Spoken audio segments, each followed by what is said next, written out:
Hey folks, Phil Davis, Ancestry Lands. Ancestry Lands coming back to you again, folks. We got problems in the country and we need to talk about it. I got a special guest. My mother, Shakita Davis, is here. I call her mom. You could call her Mrs. Davis, Miss Ancestry Lands, Grandma Ancestry Lands here. We're watching my son do his tennis practice here, try not to interrupt, and we're going to record some content, talk about some issues, folks. Right now, we've had another video, and I'll put that in the end section of this video, talking about the issue, the aftermath of the ILA, the International Longshoremen's Association strike, and the impact that AI is going to have on the greater economy moving forward. One of the things we talked about in the video was that no more will companies be at the mercy of their workers striking and allowing them to shut down the economy and have that kind of level of leverage over the corporation and the movement of goods at large. One of the things that we talked about in the last video was the economic outcome or impact for you as a consumer, you as a worker, and how that relates to your ability to purchase things with your family, your economic growth. In today's situation, AI has now replaced the majority of, and that's where my central issue would be, the majority of, let's say, 40% of the workforce that is done now. My mom's slicing sandwiches, replaced by AI. Most of your McDonald's is now replaced by AI. The robots are in there, is cooking up fries, serving up burgers.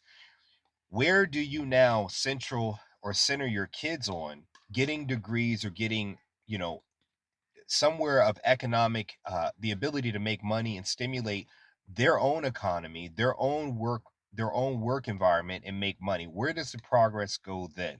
You're going to have to look at fields that now either service AI, coding, repairs.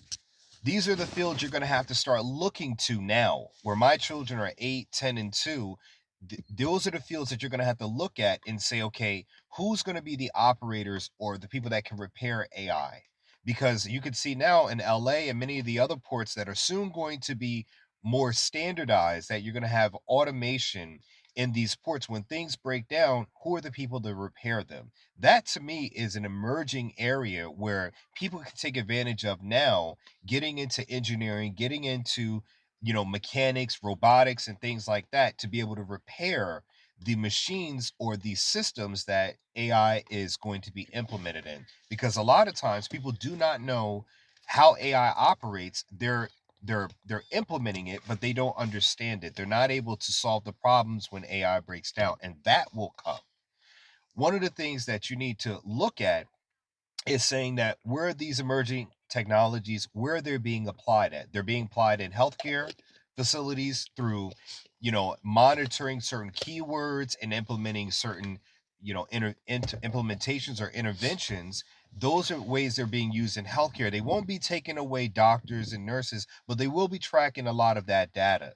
So you have to look at, where is AI going to be supported and how can I get ahead of it? If you think that you're going to be a secretary and all you're going to do is sit there and use yourself as an answering phone person, they already have AI that could speak on the phone. That is going to get better. So you really need to look at areas you can specialize in that are going to help you become economically viable in the future, because inflation in the market is going to keep getting worse as more layoffs happen and more companies continue to put AI in and take humans out.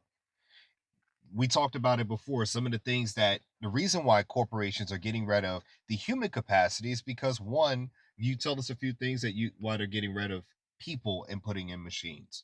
Well, you don't have to pay them. Right. They also don't call out. Right. They aren't going to get sick. Right. I think the jobs like plumbing, electricians, you are always going to need them because Right. that's a hands-on. Right. No robot can come to your house and actually do that. So you will be safe with those two Right. jobs. But you're definitely there. I mean, AI is taking over everything. Right. It is. And like you said, if you don't have a plan, you better get a plan because you're not going to have a job. You're definitely going to be homeless because who's going to hire you? Right. And And that in go- what area are you going to get hired in? So you're going to have to go back to school. It's going to have to be computers. and specializing in fixing the AI. So you're Right. going to have to do that. You can't replace the pharmacy. Right. That cannot be replaced. And like I said, the plumbing and the electrician, certain jobs you cannot replace them because they are hands on and they have to be human. But you're going to have to go back to school and specialize in one of those things, or own your own business, have your own land, Right. or you definitely cutting grass. The AI can't do that, so that's Right. not going to be out. So you will have to own your own land business, lawn care business. You're gonna have to do something, but you have to get prepared for it now, because if it's happening in California, it's a matter of time. I say next 10 or 15 years, it's going to take over everything. Right. So no one will have a job. Right. No one. Grocery stores, nobody have a job. So you're Yep. going to have to get ready for it now. You got to prepare for it now. Yep. One of the things, and that's a good point. I forgot about trade jobs. Trade skillsmen are definitely going to still be in high demand and high Mm-hmm. need. Trade skillsmen, AI support and software support, and mechanics, robotics are going to be Mm-hmm. one. I don't know necessarily about the coding, but at the same time, you're also going to have to look at being a business owner, getting your electrician's license, getting that apprenticeship, and going through And and saying, plumbing. right, plumbing Mm-hmm. too as well, fixing up, Physician. I mean, not right. physician. Pharmacy. Well, I mean, depending on that, probably can be automated to some extent, with the because I mean they can have sensors that look at the chemical composition. I mean, I Mm-hmm. really wouldn't put a whole lot of faith into that. It might not be that don't replace pharmacists, but you only need one pharmacist to monitor the machine at a whole. Okay. So now you're looking at, you might have one pharmacist over, manage a whole place, but they don't need to make the meds. They need to just verify that the machines are doing Right. what they're doing. So now you have oversight or overseers, which means that you don't need all the people. If you have AI to answer the phone, AI to take the customer service requests, Mm-hmm. you now only need less staff to manage a corporation or a business. So that's what we're talking about, the thinning of the human element in the workforce. So you have to be a person that, one, is innovating or supportive this technology. You got to get ahead of it. And you do that, like my mom said, going back to school and getting skill in demand, skill based, Mm-hmm. technology centered degrees, or you're going heavily into the trades. You got to get there, because one thing you have to be able to do is that you have to be in demand services. You got to be useful to your communities, and you have to have an edge where you can't be replaced by AI in what is going to be left over from the replacement of AI. So that's something that you got to really think about. And my only bigger question that we'll open up the discussion about is that what's going to end up happening, and this is where you have to be warned. Let's say 40% of the population is AI employed now, and that is, that's deduced. Where does that 40% of now unemployed or people who are no longer in those fields, where does that income come for the economy, economic stimulation?